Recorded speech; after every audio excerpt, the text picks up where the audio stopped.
안녕하세요. 책 읽는 비주입니다. 오늘 소개할 책은 그토록 붉은 사랑, 림태주 산문집. 내가 가장 아름다울 때 그대가 있었다. 저는 몇 년 전에 유튜브에서 어머니의 편지라는 글을 이 시인을 만나기 전에 읽었는데요. 너무도 좋았고 감동이었습니다. 이 책에는 어머니의 편지라는 글도 수록되어 있고요. 사계절 부분으로 아름다운 글이 수록된 그런 책이에요.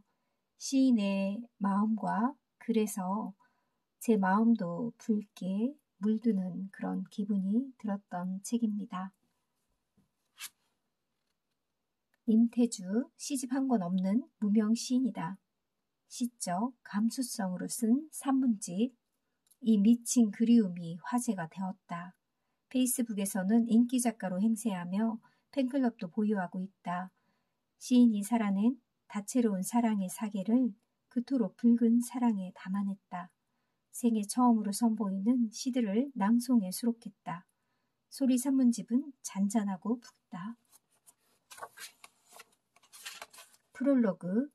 나는 쓸쓸하고 휘발하는 말을 붙잡아 두기 위해 나무 몇 그루를 또 벤다. 글들은 봄, 여름, 가을, 겨울에 맞추어 대오를 갖췄다. 세상에 와서 내가 사랑한 일들을 갈무리해 보려고 헛짓을 했다. 사랑했던 일들과 이별했던 일들, 사랑하지 못했던 일들과 슬퍼하고 아파했던 일들을 붉은 잉크로 눌렀었다. 돌이켜보니 내가 가장 아름다웠던 시절에 그대가 있었다. 그대가 나의 화양 연화를 이룩했다. 행복을 빈다는 말이 거짓말일지라도 사랑했으므로 진실로 행복을 빈다. 나에게는 내가 부여받은 사랑의 사명을 잘 마치고 아름답게 가는 일만 남았다. 이 책은 어머니의 편지로 시작해 어머니에게 보내는 편지로 맺는다. 나는 나의 지난 날들의 붉음보다 앞으로 살아갈 날들이 더 깊게 붉음에 물들 것으로 여기고 있다. 차례 봄, 여름, 가을, 겨울. 시인의 계절.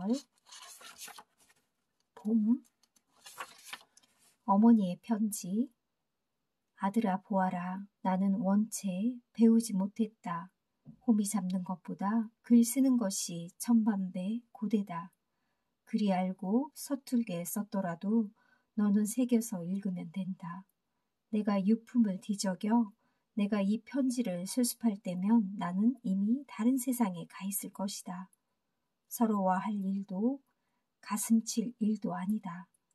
가을이 지나고 겨울이 왔을 뿐이다. 살아도 산 것이 아니고 죽어도 죽은 것이 아닌 것도 있다.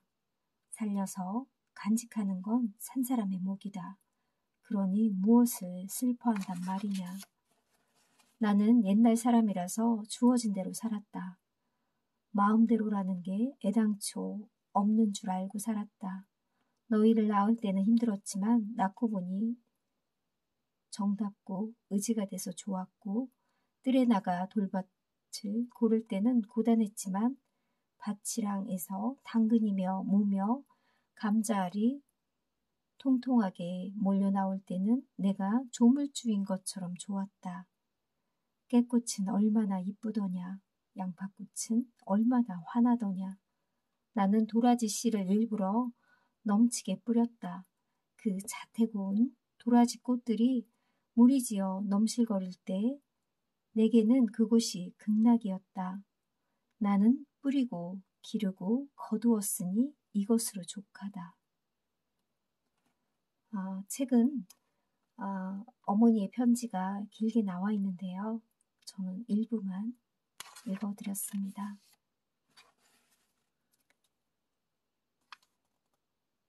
마지막 부분. 내 삶을 가여워하지도 애달파하지도 마라. 부질없이 길게 말했다. 살아서 한 번도 해본 적 없는 말을 여기에 남긴다. 나는 너를 사랑으로 낳아서 사랑으로 키웠다. 내 자식으로 와주어서 고맙고 염치 없었다. 너는 정성껏 살아라.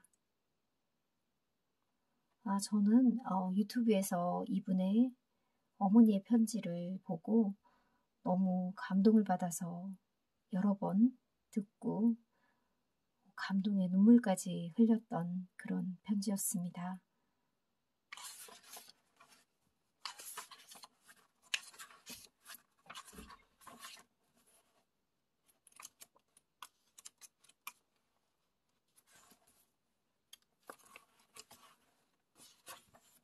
빌려 쓸 수 없는 것. 딸에는 내가 옆에 있건 없건 가리지 않고 오빠라는 남자와 통화도 하고 카톡도 합니다. 누굴 닮아서 저러나 싶다가도 내 어릴 때는 상상도 못할 꺼리낌 없고 자유분방한 모습이 보기 좋아서 그냥 웃음 짓고만 합니다. 다 빌려도 빌려 쓸 수 없는 게 세상에 딱 하나 있어야 괭이며 장돌이며 연장은 남에게 빌려다 쓸 수 있고 놋도 얻어다 쓸 수 있잖아. 근데 한 줌이면 되는 남의 마음은 빌릴 수도 살 수도 없어야 퍼내고 퍼내도 마르지 않는 게 마음인데도 내 마음처럼 그 한 두레박 퍼내기가 참 힘들어야. 그러니 내가 준 만큼은 돌아오지 않는다고 남의 마음 때문에 아파하고 서운해할 일은 아닌 거지. 무디며 무딘 대로 내 마음을 닦아서 쓰면 되는 거지. 여름.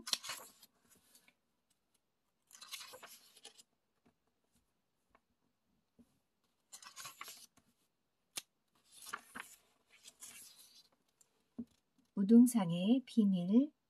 장이 서는 날이면 엄마는 평소 안 하던 화장을 합니다. 집안의 가재 도굴도 덩달아 분홍으로 채색됩니다. 꽃신을 꺼내 신은 동리 아줌마들이 하나둘 당산나무 밑으로 모여듭니다. 엄마 어디가? 밥을 먹다 말고 나는 능수화처럼 하늘거리는 엄마에게 묻습니다. 장에 가서 쌀 팔아올게. 나는 신기합니다. 엄마가 장에 간 틈을 타 우리는 구슬치기도 하고 딱지치기도 하며 해방된 시간 동안 성심을 다해 놉니다. 해가 뉘엿뉘엿 질 무렵 어머니는 장바구니를 들고 옵니다. 엄마를 위해서 공부를 더 열심히 해야겠다고 가슴에서 우러나는 다짐을 합니다. 우등상을 싹쓸이한 나의 비밀은 엄마의 쌀자루였습니다. 나중에 내가 고등학생이 되어서야 쌀 판다는 말이 쌀을 산다는 말인 줄 알게 됐습니다. 그걸 처음 알게 된 날 나는 억울해서 미칠 뻔했습니다. 우등상이고 뭐고 다 모르고 싶었습니다. 쌀 살 돈이 있었다는 건 내 운동화 살 돈도 있었다는 건데 나는 지레짐작으로 아주 사력 있고 청렴한 초등 시절을 보낸 것이었습니다. 아이씨 엄마 졸라 나빴어. 이 글을 읽으면서 저는 좀 웃기도 하고 쌀 판다는 의미를 늦게서야 알았다는 시인의 말에 웃었습니다. 어떤 연애상담. 선배님 저 물어보기 못한 게 하나 있는데요. 그래 편하게 말해. 선배님은 가슴이 아플 땐 어떻게 해요? 가슴 아픈 일이 있니? 네 많이 아파요. 말해봐 무슨 일인지. 사랑하는 사람이 있는데 아프게 하네요. 나쁜 남자구나. 아니에요. 헤어지자고 그러든? 아니요 아직 시작도 못했어요. 뭐라고? 선배님 어떻게 해요? 그냥 계속 아프렴. 네? 그냥 계속 쭉 아프라고.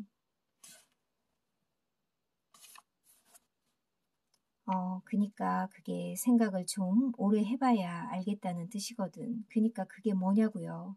그니까 그냥 기다려 달라는 뜻이야. 남자들은 왜 그래요? 뭘? 마음을 훔쳐갔으면 책임을 져야 되는 거 아니에요? 근데 왜 나한테 그러니? 선배님도 남자잖아요. 남자들은 다 나빠요. 헐. 사랑은 생각해보고 말고 하는 것이 아니다. 와락 덤비는 것이다. 와락 덤빈다는 말에 저는 그 표현이 맞다는 생각도 들기도 하고 적극적이어야 된다는 생각도 들었습니다. 그냥 손잡고 입 맞추고 꼭 껴안고 거침없이 뒹구는 것이다. 세포 하나하나가 오돌토돌 돋아오르는 것이 감각되는 것이다. 아마도 남자는 여자를 아프지 않게 하느라 시간을 벌려고 그랬을 것이다. 그렇다고 여자가 시간을 번 것도 아니니라. 오래라는 시간이 아무짝에도 쓸모가 없을 때가 사랑을 점화할 때이다. 그야말로 짧은 한순간일지라도 불꽃으로 일어야 사랑은 사랑이 된다. 아무래도 한동안 여자는 몹시 아프겠다. 저는 이 부분의 이야기도 좋았습니다. 사랑은 생각해보고 말고 하는 것이 아니고 와락 덤비는 거라는 그 말. 내가 팥빙수를 싫어하는 이유. 친구야, 너는 입이 무거우니까 너에게만 말한다. 내가 하는 말을 아무에게도 퍼뜨리지 말고 너만 듣고 잊어버리기 바란다. 저번에 내가 나에게 책 한 권 보내달라고 했다. 요즘 가계 지출이 많아서 내 책을 못 샀다고 정말 미안하다고. 나는 책을 사서 정성스럽게 사인까지 해서 너한테 보냈다. 그런데 너는 그날 여직원들이랑 떼구리로 앉아 광고 사진처럼 비주얼 쩌는 팥빙수 먹방 사진을 페이스북에 올려놓았더구나. 여직원들이 너를 최고라고 지켜세운 댓글도 수두룩 달린 걸 봤다. 아무렴 내가 사정없이 쐈으니 최고였겠지. 그날 나는 결심했다. 올여름이 아무리 푹 찌고 졸라리 더워도 팥빙수는 절대 입에 대지 않기로. 친구야, 나는 괜찮다. 아무렇지도 않다. 여직원들에게 팥빙수 쏠 돈은 있어도 하필이면 책 한 권 살 돈은 없는 게 우리 생활인의 슬픔 아니겠느냐? 나는 내 여직원들의 여우 같은 예쁨을 저주할 뿐 결코 너를 증오하지 않는다. 이 부분 이야기도 너무 웃겨서 책을 읽으면서 웃었습니다. 얼얼한 팥빙수를 먹는 것처럼 머리부터 발끝까지 짜릿했다. 나의 상상 빙수에 대해 다른 친구들에게 말하지 않으리라 믿는다. 너나 나나 체면이 있는데 이 나이에 쪽팔까 저어댄다. 그런데 친구야, 정말로 맛있더냐? 그 팥빙수. 저자의 친구가 책을 못 산다고 해서 보내줬는데 이런 시인의 마음을 표현한 이 부분도 정말 귀엽기도 하고 웃기기도 하고 그 친구분은 이제 이 저자가 책을 낼 때마다 늘 직접 사야 될 것 같습니다. 아들과의 썰전 1, 2, 3, 4가 있는데요. 돈으로 살 수 있는 최고의 것. 아빠, 돈 좀 주세요. 용돈이 벌써 떨어졌니? 네, 용돈은 항상 부족해요. 넌 용돈 받으면 주로 뭐하니? 친구들이랑 밥 먹고 옷도 사고 게임방 가고 돈 쓸 때 행복하지? 돈 떨어지면 우울하고 불안하고 그래요. 아빠가 돈이 떨어져도 행복이 지속되는 방법을 알려줄까? 그런 방법이 있어요. 사람들은 돈이 많을수록 행복할 거라고 생각하는데 실제로는 그렇지 않잖아. 중요한 건 돈을 얼마나 가졌는가가 아니라 그 돈으로 무엇을 사느냐가 행복을 결정하지. 옷을 사고 영화를 보고 자전거를 사면 살 때는 좋은데 그 즐거움은 금방 가시거든. 돈으로 시간을 사면 매우 오래도록 행복감을 가질 수 있어. 시간을 산다고요? 그렇지. 시간, 경험이나 체험 같은 거 말이야. 뭔가를 배우거나 여행을 하는 거 말이죠. 맞아. 내가 번지점프를 하거나 수영을 배우거나 여행을 하느라 쓴 돈이 있을 텐데 그 경험을 두고두고 너한테 추억으로 남아있잖아. 적은 돈으로 나의 역사를 사는 거지. 내 이야기를 만들어 가고 있다는 건 더할 나위 없이 의미 있고 풍부한 삶을 살고 있다는 뜻이거든. 아, 그래요, 아빠. 그럼 여행 가게 돈 좀 주세요. 돈 모아서 배낭 메고 떠나는 여행도 있지만 집에서 돈 없이 세계 일주를 하는 것도 가능해. 헉, 그게 뭐예요? 책을 읽는 거지. 독서는 타인의 경험과 지식을 아주 적은 돈으로 사는 거고 새로운 세계를 거침없이 자유롭게 여행하는 거니까. 지금은 책을 읽을 시간 같구나. 캣 당했다. 아들과의 이 대화에서도 웃음을 주었습니다. 다음 시간에는 가을과 겨울 2부로 다음 영상에서 만날게요. 감사합니다.